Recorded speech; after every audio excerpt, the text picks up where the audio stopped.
Hi, hello my dear students. Welcome to our channel Rajesh Biology and I am Rajesh MSc Zoology. Today our topic is Mendel's dihybrid cross.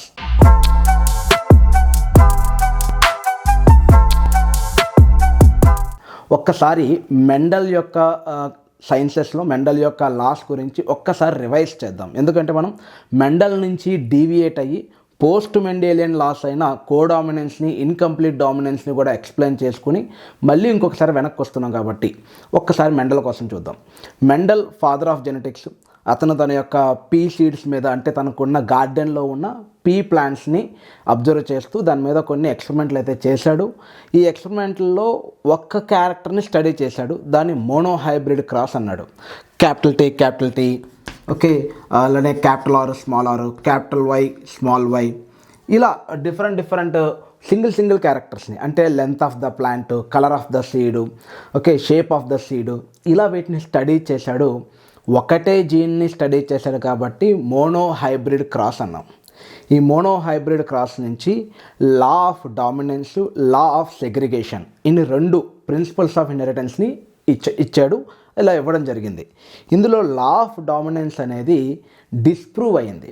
Law of dominance ఎలా disprove అయింది? Post Mendelian లాస్లో ఈ incomplete dominance, codominance, ఇవి రెండు కూడా law of డామినెన్స్ని disprove చేశాయి.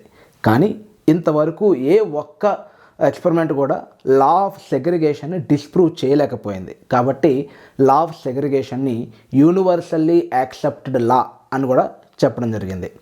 అయితే Mendel law of dominance, law of segregation మాత్రమే కాదు, లా ఆఫ్ ఇండిపెండెంట్ అసోర్ట్మెంట్ అని కూడా ఒక థర్డ్ లాని ఇవ్వడం జరిగింది. Law of independent assortment. అయితే ఇది Mendel third law of inheritance. ఇది మోనోహైబ్రిడ్ నుంచి కాదు, డైహైబ్రిడ్ నుంచి ఇవ్వడం జరిగింది. డైహైబ్రిడ్ అంటే ఏంటి? ఇన్హెరిటెన్స్ ఆఫ్ వన్ జీన్ని మోనోహైబ్రిడ్ అని చూసినట్లయితే కనుక ఇన్హెరిటెన్స్ ఆఫ్ టూ జీన్స్, అంటే inheritance of many genes. Actually ఎప్పుడు కూడా ఒక జీన్ అనేది ఇన్హెరిట్ అవ్వదు కదా, మొత్తం జీన్స్ అని ఇన్హెరిట్ అవుతాయి. కానీ దాన్ని మనం ఎక్కడ స్టడీ చేస్తున్నాం? ఒక జీన్ యొక్క ఇన్హెరిటెన్స్నే స్టడీ చేస్తుంటే అది మోనోహైబ్రిడ్ క్రాసు. రెండు జీన్స్ని ఒకేసారి స్టడీ చేస్తుంటే అది డైహైబ్రిడ్ క్రాసు. మూడు జీన్స్ని అబ్జర్వ్ చేస్తే అది ట్రైహైబ్రిడ్ క్రాసు. 4 అయితే కనుక టెట్రాహైబ్రిడ్, 5 అయితే కనుక పెంటాహైబ్రిడ్. అలా మనం ఎన్ని జీన్స్ని ఒకేసారి స్టడీ చేస్తున్నాం. ఇక్కడ మెండల్ 2 జీన్స్ని ఒకేసారి స్టడీ చేశాడు, అంటే 2 క్యారెక్టర్స్ని ఒకేసారి స్టడీ చేశాడు. దానికి చాలా తెలివిగా, మెండల్ చాలా తెలివైన వాడు, జెనెటిక్స్నే కనిపెట్టాడంటే. సో దానికి చాలా తెలివిగా సీడ్ తీసుకున్నాడు. సీడ్లో 2 క్యారెక్టర్స్ ఉంటాయి, 3 క్యారెక్టర్స్ కూడా ఉంటాయి యాక్చువల్లీ. సీడ్లో ఉన్న 2 క్యారెక్టర్స్ ఏం చేశాడు? Colour of the seed, shape of the seed, ఇవి 2 తీసుకున్నాడు. Colour of the seed, shape of the seed. So ఇక్కడ round seed, round shape seed with yellow colour. So capital R రౌండ్కి సింబల్గా, క్యాపిటల్ వై కలర్కి సింబల్గా ఇలా తను తీసుకున్నాడు ఒక పేరెంట్ని. ప్యూర్ రౌండ్ ఎల్లో సీడ్, అలానే pure wrinkled green seed. Okay, వీటిని పేరెంట్స్గా తీసుకున్నాడు. కొన్ని టెక్స్ట్ బుక్స్లో లేదా కొంతమంది ఫ్యాకల్టీ మీకు క్యాపిటల్ వై క్యాపిటల్ ఆర్ అని కూడా ఎక్స్ప్లెయిన్ చేసి ఉండొచ్చు. అది తప్పులేదు, అది కూడా కరెక్టే. క్యాపిటల్ వై ఆ ప్లేస్లో క్యాపిటల్ ఆర్ అనేది వస్తుంది మనకి. ఓకే, ప్రాబ్లం ఏం లేదు. నేనేం చెప్తున్నాను? రౌండ్ షేప్ ఎల్లో సీడ్ అంటున్నాను. ఆ వెర్షన్లో ఎలా ఉంటుంది? ఎల్లో కలర్డ్ రౌండ్ సీడ్ అని ఉంటుంది. సో 2 కూడా ఒకటే. నౌ కమ్ టు, ఇవి మనం పేరెంట్స్ అనుకుందాం. అనుకోవడం కాదు, ఇవి పేరెంట్సే. ఓకే, గ్యామెట్స్ మీరు చెప్పగలుగుతారో గ్యామెట్స్ ఏ విధంగా ఫామ్ అవుతాయి అన్నది? క్యాపిటల్ టీ 2 ఒకలాగానే ఉంటే టీ అనేది గ్యామెట్ అయింది. ఓకే, లా ఆఫ్ సెగ్రిగేషన్ ప్రకారం క్యాపిటల్ టీ స్మాల్ టీ అనేది ఉంటే క్యాపిటల్ టీ ఒక గ్యామెట్లోకి, స్మాల్ టీ ఒక గ్యామెట్లోకి ఎంటర్ అయ్యింది. ఓకే, ఇవి 2 ఐడియా ఉంది కదా. అలానే ఇక్కడ 2 ఒకటే ఉన్నాయి. క్యాపిటల్ ఆర్ వస్తుంది, క్యాపిటల్ వై వస్తుంది.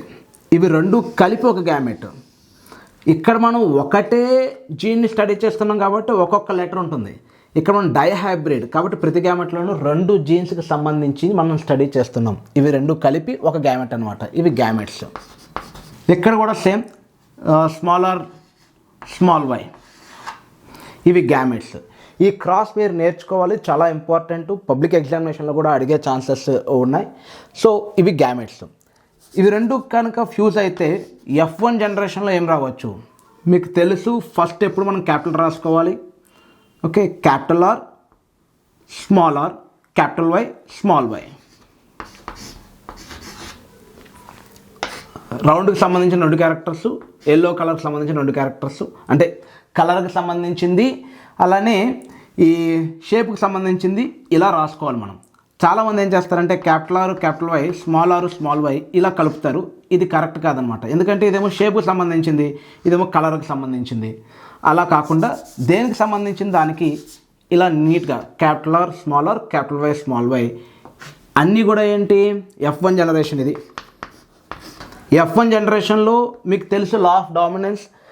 మెండల్ యూస్ చేసిన ఎక్స్పెరిమెంట్లు అన్నింటిలోనూ లా ఆఫ్ డామినెన్స్ ప్రూవ్ అయ్యింది. మళ్ళీ మీరు వెనక్కి వచ్చి క్యాపిటల్ ఆర్, స్మాల్ ఆర్ ఏంటంటే ఇది పింక్ కలర్ అయి ఉండొచ్చు అనే డౌట్లోకి రాకూడదు. ఇది మెండల్ చెప్పిన క్రాస్ కాబట్టి మెండల్కి అప్పటికి తెలీదు. మెండల్ ఇచ్చిన 3 లాస్ కూడా యాక్సెప్ట్ అవుతాయి అనుకునే ఇచ్చాడు. ఓకే, అందులో ఒకటే యాక్సెప్ట్ అయ్యింది యూనివర్సల్గా. సో ఇక్కడ రౌండ్, ఇక్కడ yellow dominant, all are round yellow. దీనిపైన మీరు రాసుకోవచ్చు. ఇలా ఈ కలర్ని మనం మెన్షన్ చేయలేం కాబట్టి ఎగ్జామినేషన్లో బెటర్ మీరు రౌండ్ ఎల్లో అని పైన, ఇక్కడ వింక్లర్ గ్రీన్ అని పైన మీరు పేరెంట్స్ దగ్గర రాసుకోవడం అనేది చాలా ఇంపార్టెంట్. సో ఇక్కడ మీకు తెలుస్తుంది ఇవన్నీ రౌండ్ అండ్ ఎల్లో, అన్ని సీడ్స్ కూడా ఇదే షేప్లో, ఇదే సైజులో, ఇదే కలర్లో వచ్చాయి. Clear it is round yellow. ఇప్పుడు మనం ఏం చేస్తున్నాం అంటే F1ని సెల్ఫింగ్ చేస్తున్నాం. ఎప్పుడు ఉండేది మనకి మెండల్ హైబ్రిడ్ క్రాసెస్ ఎప్పుడు కూడా అలానే ఉంటాయి కదా. F1 సెల్ఫింగ్. F1 సెల్ఫింగ్ అంటే capital R, small R, capital Y, small Y, ఇది F1 కదా. దీని సెల్ఫింగ్ అంటే మళ్ళీ దీంతోనే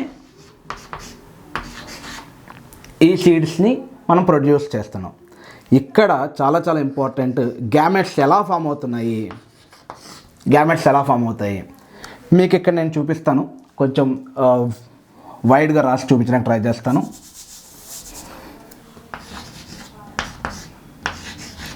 గ్యామెట్స్ ఎలా ఫామ్ అవుతాయో చూపించడానికి మాత్రమే ఇది. మీరు ఎగ్జామినేషన్ టైంలో ఇంత డీటెయిల్గా రాయాల్సిన అవసరం లేదు. చూడండి, ఈ క్యాపిటల్ ఆర్ అనేది అంటే రౌండ్కి సంబంధించింది ఎల్లో కలర్తోనూ, రౌండ్కి సంబంధించింది గ్రీన్ కలర్తోనూ కూడా తను గ్యామెట్ని ఫామ్ చేస్తుందన్నమాట. Capital R, capital Y, capital R, small Y. అంటే ప్రతి రౌండ్ కూడా 50% ఎల్లో కలర్తో 50% గ్రీన్ కలర్తో ఫ్యూజ్ అవుతుంది. అలానే ఈ స్మాల్ ఆర్ కూడా సేమ్. ఇది 50% small R, capital Y, small R, small Y. ఇలా 4 టైప్స్ ఆఫ్ గ్యామెట్స్ అనేవి ప్రొడ్యూస్ అవుతాయి. మీకు ఇంకా చిన్న ఇంపార్టెంట్ విషయం ఏంటంటే నెంబర్ ఆఫ్ గ్యామెట్స్ని ఎలా కౌంట్ చేయాలి, క్యాలిక్యులేట్ ఎలా చేయాలి. ఐ థింక్ నేను మీకు ప్రీవియస్ వీడియోలో చెప్పినట్టు గుర్తు. ఇంకొకసారి ఫార్ములా ఉంది. నెంబర్ ఆఫ్ గ్యామెట్స్ని మనం ఎలా కౌంట్ చేయాలి అంటే 2 to the power of n. ఆ ఫార్ములా ఏంటి? 2 to the power of n. n అంటే ఏంటయ్యా? n అంటే నెంబర్ ఆఫ్ హెటరోజైగోట్స్. నెంబర్ ఆఫ్ హెటరోజైగోట్స్ ఇలా ఉంది కదా. నెంబర్ ఆఫ్ హెటరోజైగోట్స్ ఎన్ని ఉన్నాయి? క్యాపిటల్ ఆర్, స్మాల్ ఆర్ అనేది ఒక హెటరోజైగోటు, క్యాపిటల్ వై, స్మాల్ వై అనేది ఒక హెటరోజైగోటు. సో ఇక్కడ 2 హెటరోజైగోట్స్ ఉన్నాయి కాబట్టి 2 to the power of 2. So 2 4 gametes form అవుతాయి. ఆ 4 గ్యామెట్స్ కాంబినేషన్స్ ఇలా ఉంటాయి. అండ్ ప్రతిదానికి 25% ఛాన్సెస్ ఉంటాయి. Okay, right. నేనేం చెప్తానంటే ఎగ్జామినేషన్లో మీరు సింపుల్గా ఇలా రాసేసుకోవచ్చు. Capital R with capital Y, capital R with small Y, small R with capital Y, small R with small Y. ఇలా 4 గ్యామెట్స్ రాసేసుకోవచ్చు. ఇవి గ్యామెట్స్ అవుతాయి. ఓకే, ఈ గ్యామెట్స్ గుర్తుపెట్టుకోండి. నేను ఇప్పుడు ఇది ఎరేస్ చేసి మీకు ఒక పున్నెట్ స్క్వేర్ అనేది డ్రా చేస్తాను. బోర్డు సైజ్ చిన్నదిగా ఉండడంతో మనకి మొత్తం అంతా ఒకేసారి అవ్వదు కాబట్టి ఈ గ్యామెట్స్ అయితే గుర్తుపెట్టుకోండి. నేను ఇప్పుడు పున్నెట్ స్క్వేర్ డ్రా చేసి దాన్ని మనం చూద్దాం. దాని F2 జనరేషన్ ఎలా ఉంటుందని చూద్దాం. సో నెక్స్ట్ స్టెప్ వచ్చేసి F2 జనరేషన్. నెంబర్ ఆఫ్ గ్యామెట్స్ని బేస్ చేసుకుని మనం పున్నెట్ స్క్వేర్ డ్రా చేస్తాం. ఇంతకుముందు మనకి రెండే గ్యామెట్స్, క్యాపిటల్ టీ ఒక గ్యామెట్, స్మాల్ టీ ఒక గ్యామెట్, 2 గ్యామెట్స్ ఉన్నాయి కాబట్టి మనం 2 నిలువు వరుస 2 అడ్డు వరుస వేసుకున్నాం. కానీ ఇక్కడ మనకి ఎన్ని గ్యామెట్స్ ఉన్నాయి? ఉన్నవే 4 గ్యామెట్స్. అంటే మనకి 4 నిలువు వరుసలు కావాలి, 4 అడ్డు వరుసలు కావాలి. సో 4 అడ్డు వరుసలు అంటే ఒక పేరెంట్కి సంబంధించిన గ్యామెట్స్ ఇక్కడ రాసుకుంటాం. ఏం రాసుకుంటాం? Capital R capital Y, capital R small Y, small R with capital Y, small R with small Y. Okay, ఇవే గ్యామెట్స్ మనం ఇటువైపు కూడా రాసుకోవాలి కాబట్టి ఇక్కడ నుంచి కూడా 4 కావాలి మనకి. సో మీరు వై రాసేటప్పుడు కొంచెం జాగ్రత్తగా రాయండి. ఆర్ ఎలా అయినా మనకు డిఫరెన్స్ తెలుస్తుంది. కొంతమంది ఆర్ ఇలా రాస్తారు, కొంతమంది ఆర్ ఇలా రాస్తారు. బట్ వై రాసేటప్పుడు చాలామంది అది స్టైల్కో లేదంటే మనకి రైటింగ్లో అలవాటు అయిపోవడం వల్ల క్యాపిటల్ వైకి స్మాల్ వైకి డిఫరెన్స్ చూపించడంలో మిస్ అవుతారు. కాబట్టి ఆ పాయింట్ మీరు మిస్ చేయకుండా వై అంటే క్యాపిటల్ వై అంటే ఇలా స్ట్రైట్గా ఒక జామెట్రికల్ షేప్లో లాగా, okay, with sharp endings. Small Y అంటే ఇలా మీరు ఎంత డిజైన్ అయినా పెట్టుకోండి. ఒక నాగుపామే మొత్తం మెలికలు తిరిగినట్టుగా మీ ఇష్టం. కానీ ఒక డిఫరెన్స్ అయితే తెలియాలి. క్యాపిటల్ వైకి స్మాల్ వైకి డిఫరెన్స్ తెలియడం అనేది చాలా ఇంపార్టెంట్. ఓకే, సో ఒక్కసారి ఇక్కడ చూద్దాం. క్యాపిటల్ ఆర్ మీకు పున్నెట్ స్క్వేర్ రాయడం తెలుసు కదా. ఇదంటే చిన్నదే. ఇక్కటి కలిపి ఇక్కడ రాసేస్తాం, ఇక్కటి కలిపి ఇక్కడ రాసేస్తాం. అలానే ఈ క్యాపిటల్ టీ స్మాల్ టీ కలిపి ఇలా రాస్తాం, స్మాల్ టీ ఇలా రాస్తాం. ఇది తెలుసు మీకు. అదే ప్రాసెస్, కాకపోతే మనకి ఇక్కడ 2 జీన్స్ ఉన్నాయి. ముందు ఆర్ఆర్ రాసుకుంటాం. నేను మా పిల్లలకు కూడా అంటే స్టూడెంట్స్ కూడా చెప్పేది ఏంటి అంటే ఈ క్రాసు ముందు కంప్లీట్ చేసుకోండి అని చెప్పేసి, అప్పుడు మనకు కొంత లాజిక్ తెలుస్తుంది. Okay, capital R capital Y double homozygous. ఇది డబుల్ హోమోజైగస్. ఇప్పుడు ఇది చూద్దాం. ఇక్కడ రాద్దాం. ఈ పాయింట్ని సెలెక్ట్ చేసుకోండి. ఒక ఆర్డర్లో వెళ్ళినట్టు కాకుండా ఈ పాయింట్ సెలెక్ట్ చేసుకోండి. Capital are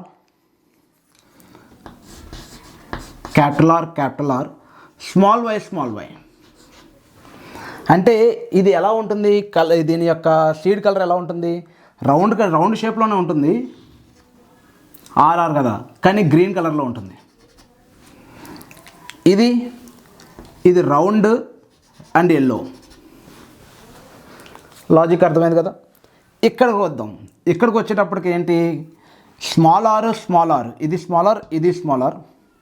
okay, small R, capital why,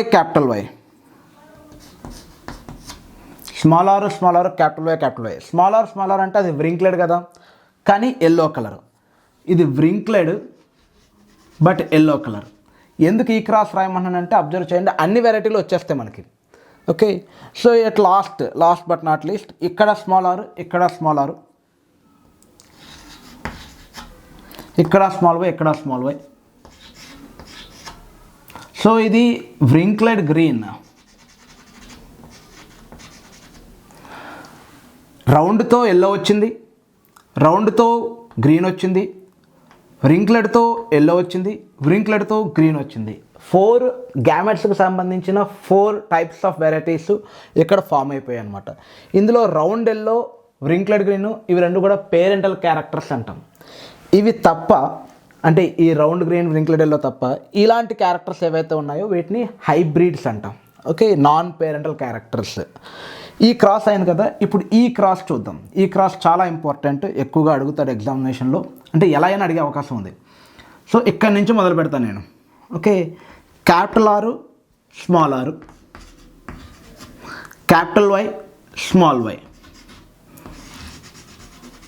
ఇదే డామినెంట్, ఇదే కదా రౌండ్ ఎల్లో, కాబట్టి సీడ్ ఎలా ఉంటుంది ఒకసారి ఇది చూద్దాం. ఇక్కడ క్యాపిటల్ ఆర్, ఇక్కడ స్మాల్ ఆర్, ఇక్కడ స్మాల్ వై, ఇక్కడ క్యాపిటల్ వై. సో ఫస్ట్ అయితే క్యాపిటల్ రాయాలి కాబట్టి క్యాపిటల్ వై, స్మాల్ వై. ఇది కూడా రౌండ్. ఏమైనా అబ్జర్వ్ చేశారా? Capital R, small R, capital Y, small Y, capital R, small R, capital Y, small Y. అలాంటిదే ఇక్కడ కూడా వస్తుంది, అబ్జర్వ్ చేయండి. Capital R, small R, capital Y, small Y, capital R, small R. Observe చేసినట్లయితే కనుక ఈ cross మొత్తం ఒకటే టైప్ ఆఫ్ జీనోటైపు, ఒకటే type of phenotype. Course genotype ఒకటే అయితే ఫీనోటైప్ కూడా ఒకటే అవుతుంది. అండ్ ఈ క్రాస్ అంతా కూడా capital R, small R, capital Y, small Y. ఇక్కడ చాలా ఇంపార్టెంట్ పాయింట్ ఏంటంటే ఈ క్రాస్ అంతా కూడా డబుల్ హోమోజైగస్. ఈ ఇంటూ అంతా డబుల్ హోమోజైగస్. 2 హోమోజైగస్, ఇది 2 హోమోజైగస్. ఈ క్రాస్ అంతా కూడా డబుల్ హెట్రోజైగస్. ఈ క్రాస్ అంతా కూడా డబుల్ హెట్రోజైగస్. ఈ మధ్యలో ఏవైతే ఉన్నాయో ఈ ఫిల్లింగ్స్ అన్నీ కూడా సింగిల్ హోమోజైగస్, సింగిల్ హెట్రోజైగస్ అనమాట. మీరు ఫిల్ చేయగలుగుతారా ఈ గ్యాప్స్? మీ ఓన్గా మీరు ఫిల్ చేయడానికి ట్రై చేయండి. ఒకసారి నేను కూడా ఇక్కడ కంప్లీట్ చేస్తాను. నేను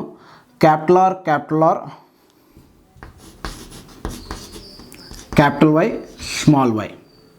ఓకే, అండ్ ఇక్కడ కూడా మీ అంతటిగా మీరు ఫిల్ చేసుకున్నట్లయితే కనుక మొత్తం ఫిల్ చేసేసాక ఒకసారి ఆన్సర్తో కంపేర్ చేయండి కరెక్ట్గా వచ్చిందా లేదా అన్నది. Capital Y small Y, capital R small R, capital Y. So ఇది రౌండ్ ఎల్లో, ఇది రౌండ్ ఎల్లో, ఇది రౌండ్ ఎల్లో, ఇది రౌండ్ ఎల్లో. మీరు అబ్జర్వ్ చేస్తే రౌండ్ ఎల్లో ఒక ట్రయాంగిలే ఫామ్ అయింది. మొత్తం ఎన్ని ఉన్నాయి రౌండ్ ఎల్లో ఎన్ని ఉన్నాయి? టోటల్ 9 ఉంటాయి. 1 2 3 4 5 6 7 8 9. ఓకే, ఇప్పుడు మనం ఈ గ్యాప్ ఫిల్ చేద్దాం. ఇది క్యాపిటల్ ఆర్, ఇక్కడ capital R, small R, small Y అంటే రౌండే కానీ గ్రీను. ఓకే, ఇది చూద్దాం. Capital R, small Y. ఇది కూడా same round but green. Small Y ఉంది కాబట్టి గ్రీన్ అనమాట. ఇది ఒక ట్రయాంగిల్. ఈ ట్రయాంగిల్ మీకు ఆరెంజ్ ట్రయాంగిల్ ఒకటి వేస్తున్నాను. ఓకే, తర్వాత ఇవి రెండు ఫిల్ చేద్దాం. స్మాల్ ఆర్, ఇక్కడ స్మాల్ ఆర్, ఇక్కడ small R. Capital Y small Y. మొత్తం మీద వ్రింక్లెడ్ కానీ వ్రింక్లెడ్ ఎల్లో. ఇక్కడ కూడా same small R, capital Y small Y, wrinkled yellow. Okay, so ఇదొక చిన్న రెడ్ ట్రయాంగిల్, బెర్ముడా ట్రయాంగిల్ లాగా రెడ్ ట్రయాంగిల్. ఇది ఆరెంజ్ ట్రయాంగిల్, ఇది ఎల్లో ట్రయాంగిల్. లాస్ట్ వన్ మీరు అబ్జర్వ్ చేయండి. రౌండ్ ఎల్లో 9 ఉన్నాయి. ఇవేంటనుకున్నాం మనం? రౌండ్ గ్రీన్ కదా. రౌండ్ గ్రీన్ ఎన్ని ఉన్నాయి? 3 ఉంటాయి. అలానే వ్రింక్లెడ్ ఎల్లో ఎన్ని ఉన్నాయి? వ్రింక్లెడ్ ఎల్లో ఎన్ని ఉంటాయంటే 3 ఉంటాయి. Last but not least wrinkled green ఎన్ని ఉన్నాయి? వ్రింక్లెడ్ గ్రీన్ ఓన్లీ 1. ఓకే, ఈ క్యాలిక్యులేషన్లో ఈ బాక్స్లో round yellow parental character, wrinkled green parental character, ఇవి రెండే పేరెంటల్ క్యారెక్టర్స్. మధ్యలో ఉన్నవన్నీ కూడా ఈ రీకాంబినేషన్స్ అంటాం వీటిని, హైబ్రిడ్స్ లేదా recombinations. Total number of recombinants formed in a Mendel dihybrid cross. ఇది question. Total number of recombinants 6. Total number of parental characters formed in a Mendel's dihybrid cross 9 + 1 10. Okay, total number of parental genotypes అన్నాడు అనుకోండి. Genotypes, ఇది parental genotype, ఇది parental genotype కాబట్టి 2. Total number of parental genotype. Total number of non parental genotypes అన్నాడు అనుకోండి. మొత్తం కలపండి 16. 16 - 2 14 non parental genotypes వస్తాయి. Okay, and total number of double homozygous అన్నాడు అనుకోండి. Total number of double homozygous ఇదొకటి, 2 హోమోజైగసే కదా. RRYY అంటే capital R, capital Y, small Y, small R, capital Y, small Y. ఇవి double homozygous total 4. Total number of double heterozygotes అన్నాడు అనుకోండి. Total number of double heterozygotes ఇవి 4. ఇవే double heterozygotes. ఇవి 4 తప్ప మీకు ఎక్కడ డబుల్ హెటరోజైగోట్స్ కనిపించమన్నమాట. Total number of double heterozygotes 4. Total number of double homozygous 4. ఈ 4 కలిపేస్తే 8 అవుతుంది. Total number of single homozygous, total number of single homozygous అంటే 16 - 8. ఎందుకంటే ఇవి సింగిల్ హెటరోజైగస్ కాదు, సింగిల్ హోమోజైగస్ కాదు, ఇది సింగిల్ హోమోజైగస్ కాదు. ఇవి 2 తప్ప, ఈ 8 తప్ప మిగతా 8 కూడా సింగిల్ హోమోజైగస్సే. కాబట్టి 8 సింగిల్ హోమోజైగస్ ఉన్నాయి. Total number of single heterozygous ఎంత కౌంట్ చేయగలరా? Total number of homozygous, single homozygous 8. Total number of single heterozygous ఎంత? చాలా సింపుల్. ఒకటి ఇలా ఉంది అంటే క్యాపిటల్ స్మాల్ వై అని. ఓకే, ఇది డబుల్ హోమోజైగస్. Capital Y. ఇది డబుల్ హోమోజైగస్ కాదు, సింగిల్ హోమోజైగస్ అయితే అదే single heterozygous. So 8 single homozygous అన్నామంటే ఆ 8 సింగిల్ హెటరోజైగస్. ఓకే, ఇదే సింగిల్ హోమోజైగస్, ఇదే సింగిల్ హెటరోజైగస్. కాబట్టి సింగిల్ హోమోజైగస్ 8, సింగిల్ హెటరోజైగస్ కూడా అదే 8. Okay, double heterozygotes 4, double homozygous 4. అంటే మీరు ఇది ప్రాక్టీస్ చేస్తూ ఉంటే మీకు అర్థమవుతూ ఉంటుంది. ఇప్పుడు నేను చెప్పిన ఈ స్పీడ్కి మీకు అర్థం కాకపోయినట్లయితే కనుక దీన్ని మీరు ఒకసారి మళ్ళీ ఇంకోసారి చూడటమో, లేకపోతే మీకు వచ్చిన డౌట్ ఏంటన్నది వీడియోలో కింద కామెంట్ బాక్స్లో మెన్షన్ చేయడమో చేసినట్లయితే కనుక దాని మీద ఇంకాస్త డీటెయిల్గా ఇంకొన్ని క్వశ్చన్స్ని ఎగ్జాంపుల్గా చూపిస్తూ డైహైబ్రిడ్ క్రాస్ డిస్కస్ చేద్దాం. అయితే డైహైబ్రిడ్ క్రాస్ ఇంతటితో అయిపోలేదు. జీనోటైపిక్ రేషియో ఉంది, ఫీనోటైపిక్ రేషియో ఉంది. అవి రెండు కూడా డిస్కస్ చేద్దాం. ఇప్పుడే ఒకసారి నేను ఈ ప్లేస్ని యూటిలైజ్ చేస్తాను. జీనోటైపిక్ రేషియో అంటే ఏం లేదు, ఇవన్నీ రాసుకోవాలి. అయ్యో బాబు ఇన్ని రాయాలా అంటే అన్ని అవసరం లేదు, చాలా ఈజీ. ఇది జీనోటైపిక్ రేషియో రాయడం డైహైబ్రిడ్ క్రాస్కి చాలా ఈజీ. ఒకసారి మీకు దీంతో స్టార్ట్ చేద్దాం. Capital R, capital Y. ఇది ఒకటే ఉంటుంది ఇక్కడ, మీకు ఎక్కడ అబ్జర్వ్ చేసినా అది ఉండదు. ఓకే, అండ్ ఇది చూడండి, రెండు అంటే capital R, capital Y, small Y. ఇది కూడా ఎల్లో కలరే కదా, ఎందుకంటే ఇది డామినెంట్, ఇది డామినెంట్. ఇలాంటివి రెండు ఉంటాయి, ఇది ఇమీడియట్గా ఉంటాయి, పక్కనే ఉంటాయి. ఇలా capital R, small R, capital Y. ఇది కూడా డామినెంటే కదా, ఇవి రెండు. ఓకే, ఇప్పుడు మనకు వచ్చింది మెయిన్ హీరో మనకి capital R, small R, small Y. Double heterozygotes ఎన్ని ఉంటాయని చెప్పుకున్నాం మనం? ఈ 4. ఈ మొత్తం కలిపితే 9 వస్తాయి. ఓకే, అండ్ ఇప్పుడు మనం ఏం చేద్దామంటే ఇది తీసుకుందాం. ఇదంతా అయిపోయింది, ఈ ట్రయాంగిల్ అయిపోయింది కదా. ఇప్పుడు ఈ ట్రయాంగిల్ తీసుకుందాం. ఈ ట్రయాంగిల్లో డబుల్ హోమోజైగస్ ఒకటే ఉంటుంది. అదేంటి? అది క్యాపిటల్ ఆర్, స్మాల్ వై. ఇది ఎప్పుడు ఒకటే ఉంటుంది. ఈ డబుల్ సింగిల్ హోమోజైగస్ అనేది మాత్రం 2 ఉంటాయి. సో కలిపితే 3, 9:3 ఇక్కడ ఫీనోటైపిక్ రేషియో.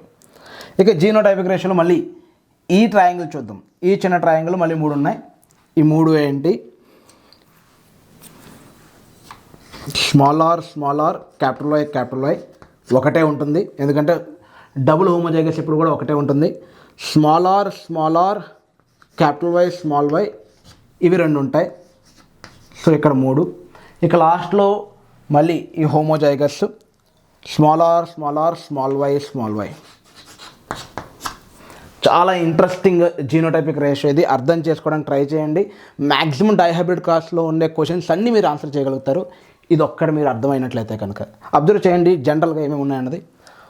1s ఎన్ని ఉన్నాయి? అది 1, ఇదొకటి, ఈ 4 మనం ఈ క్రాస్లో రాసింది. అందుకే స్టూడెంట్స్కి నేను చెప్తాను, ఈ క్రాస్ ఫస్ట్ రాసేసుకోండి, ఈజీగా అయిపోతుంది. మనం ఎప్పుడు మొదలుపెట్టాం, ఎలా మొదలుపెట్టాం అన్నది పక్కన పెట్టినట్లయితే కనుక అర్థం చేసుకోవడానికి ఈ 4 కూడా ఒక్కొక్కటే ఉంటాయి. డబుల్ హోమోజైగస్ ఎప్పుడు కూడా ఒక్కొక్కటే ఉంటాయి. అయిపోయిందా? ఇప్పుడు 4 చూడండి, డబుల్ హెటరోజైగోట్స్. ఇవి 4 ఒకటే కదా, అది ఇక్కడ వచ్చింది. ఈ 4 + ఆ 4 8 అయిపోయాయి కదా, మిగతావన్నీ కలిపి 8. 2, 2, 4, 2, 6, 2, 8. ఓకే, ఇక ఈ రేషియో చూద్దాం. రౌండ్ ఎల్లో 9, రౌండ్ వ్రింక్లెడ్ గ్రీన్ 1, ఇది రౌండ్ గ్రీన్ 3, వ్రింక్లెడ్ ఎల్లో 3. 9:3:3:1. ఇది phenotypic ratio of dihybrid cross. Genotypic ratio ఎలా రాయాలి? 1:2:2:4:1:2:1:1. మా బాబాయ్ ఎంత పెద్దదో, ఇది ఒక మంత్రంలాగా ఉంది అని అనుకోక్కర్లేదు, చాలా ఈజీ. లాస్ట్ 1 1, అది మీకు తెలుసు. ఓకే, మధ్యలో అన్నీ కూడా 1 2 1 2 ఉంటాయి, ఎందుకంటే ఒకటేమో డబుల్ హోమోజైగస్, ఒకటేమో సింగిల్ హోమోజైగస్. కాబట్టి 1 2 రాస్తారు, 1 2 రాస్తారు. దీన్ని మాత్రం మీరు 4గా డివైడ్ చేయాలి, 9. మీకు ఆ సింగిల్ లాజిక్ తెలిస్తే ఈ 4 గుర్తుపెట్టుకుంటారు. ఓకే, ఈ1 గుర్తుపెట్టుకుంటారు. పేరెంటల్ కాంబినేషన్స్ మధ్యలో 1:2లే 1:2లే ఉంటాయి. ఓకే, సో 9:3:3:1 ఫీనోటైపిక్ రేషియో, 1:2:2:4 1:2 అది జీనోటైపిక్ రేషియో. డైహైబ్రిడ్ క్రాస్ ఇంతటితో అయ్యింది. కానీ ఇందులో లా ఆఫ్ ఇండిపెండెంట్ అసోర్ట్మెంట్ ఎక్కడుంది అనే క్వశ్చన్కి మనం ఇప్పుడు ఆన్సర్ చేసుకుందాం. అసలు లా ఆఫ్ ఇండిపెండెంట్ అసోర్ట్మెంట్ అని ఎందుకు అన్నాడు అనేది అర్థం చేసుకోవాలంటే ఒకసారి నేను ఈ ఒక్క కాస్త ప్లేస్ని యూస్ చేసుకుంటాను. ఈలోపు మీరు ఇంతవరకు లైక్ చేయనట్లయితే కనుక ఒక చిన్న లైక్ చేయండి, అలానే మీ ఫ్రెండ్స్ అందరికీ కూడా షేర్ చేయండి. అండ్ మన ఛానల్ ఇంతవరకు సబ్స్క్రైబ్ చేసుకున్నట్లయితే కనుక సబ్స్క్రైబ్ చేసుకోండి. ఇది క్లియర్గా కనిపిస్తుంది కదా. ఇప్పుడు గ్యామెట్స్ ఇక్కడ రాస్తాను. ఇది మనకి ఇప్పుడు అర్థం చేసుకోవాల్సింది లా ఆఫ్ ఇండిపెండెంట్ అసోర్ట్మెంట్ అంటే ఏంటంటే, అసోర్ట్మెంట్ అంటే ఏంటో తెలుసా మీకు? అసోర్ట్మెంట్ అంటే ఫ్రెండ్స్ అవ్వడం, అటాచ్ అవ్వడం, హాయ్ హలో అని చెప్పేసి షేక్ హ్యాండ్ ఇచ్చి వాళ్ళిద్దరూ ఫ్రెండ్స్ అయిపోతుంటే వాళ్ళిద్దరూ అసోర్ట్ అయ్యారు. ఓకే, ఒక కంపెనీ ఇంకో కంపెనీతో అసోర్ట్ అయింది. అసోర్ట్మెంట్ అంటే అటాచ్ అవ్వడం. ఓకే, రెండు కలిసి ఇది ఒక హ్యాండ్ రెండు కలిపి అసోర్ట్మెంట్ అవుతుందన్నమాట. అసోర్ట్మెంట్, ఈ అసోర్ట్మెంట్ అనేది ఎలా జరుగుతుంది? ఇండిపెండెంట్గా జరుగుతుంది, దేని మీద డిపెండ్ అవ్వట్లేదు. నా ఫ్రెండ్స్ నేనే చూస్ చేసుకుంటాను, నువ్వు చెప్పేది ఏంటి, ఎవరితో ఫ్రెండ్షిప్ చేయాలో నువ్వు చెప్పేది ఏంటి, నా ఫ్రెండ్ నేను చూస్ చేసుకుంటాను అని చెప్పి ఇండిపెండెంట్గా తనకు కావాల్సిన ఫ్రెండ్ని తానే చూస్ చేసుకుని వాళ్ళతో అసోర్ట్మెంట్ అవ్వడాన్ని ఇండిపెండెంట్ అసోర్ట్మెంట్ అని చెప్పచ్చు. ఇప్పుడు ఆ పర్టిక్యులర్ అసోర్ట్మెంట్ అనే ఒక వర్డ్ని ఇక్కడ ఎందుకు యూజ్ చేశారు, ఈ లా ఆఫ్ ఇండిపెండెంట్ అని ఎందుకు యూజ్ చేశారంటే అబ్జర్వ్ చేయండి. ఎల్లో ఏమో రౌండ్తో లింక్ అయి ఉంది, బిగినింగ్ పేరెంట్లో ఎల్లో అనేది రౌండ్తో లింక్ అయి ఉంది, గ్రీన్ అనేది వ్రింక్లెడ్తో లింక్ అయి ఉంది కదా. కానీ గ్యామెట్ ఫామ్ అయ్యేటప్పుడు ఎలా ఫామ్ అయింది? ఈ క్యాపిటల్ ఆర్ క్యాపిటల్ వైతో ఫామ్ అయింది కామన్, స్మాల్ ఆర్ స్మాల్ వైతో ఫామ్ అయింది, that is also common. Okay, ఎందుకంటే బిగినింగ్లో పేరెంట్ నుంచి ఉన్న క్యారెక్టర్ అది. కానీ క్యాపిటల్ ఆర్ స్మాల్ వైతో కూడా బాండ్ ఫామ్ చేసింది, క్యాపిటల్ ఆర్ స్మాల్ వై అనేది ఒకటి ఫామ్ అయింది. అలానే స్మాల్ ఆర్ క్యాపిటల్ వైతో కూడా ఫామ్ చేసింది, స్మాల్ ఆర్ క్యాపిటల్ వై. ఇవి రెండు గ్యామెట్స్ కూడా పేరెంట్కి సంబంధించింది కాదు, వాటికి సంబంధించింది. పైగా 50% ఇంపార్టెన్స్ ఇచ్చింది. పేరెంట్స్తో నేను వైతో లింకే ఉన్నాను కాబట్టి నేను వైతోనే ఉంటాను, క్యాపిటల్ ఆర్ నాకు క్యాపిటల్ వైయే కావాలి, నేను స్మాల్ ఆర్ని నేను స్మాల్ వైతోనే ఫ్రెండ్షిప్ చేస్తాను, ఇలా అవ్వలేదు.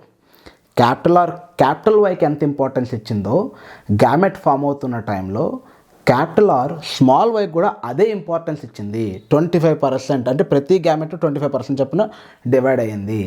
ప్రతి క్యారెక్టర్ 50% ఆఫ్ అసోసియేషన్ అనేది ఇండిపెండెంట్గా దానికి నచ్చినట్టుగా ఉంది.